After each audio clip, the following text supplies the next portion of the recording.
Сегодня утром к нам на левый берег Днепра приплыло 3 ВСУшника. Сначала думали, что ДРГ, в последний момент увидели белую тряпку.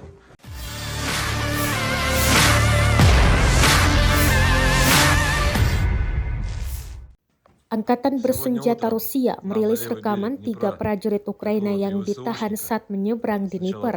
Rekamannya beredar di Telegram pada Rabu 7 Juni 2023. Para tahanan diinterogasi di sebuah ruangan. Senjata dan peralatan tempurnya juga tampak disita.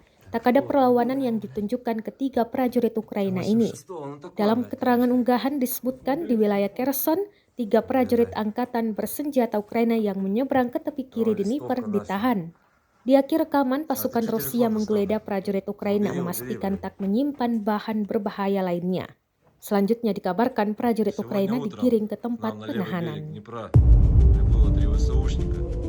Сначала думали, что ДРГ, в последний момент увидели белую тряпку и стали огонь открывать. Такие вот подарочки нам привезли.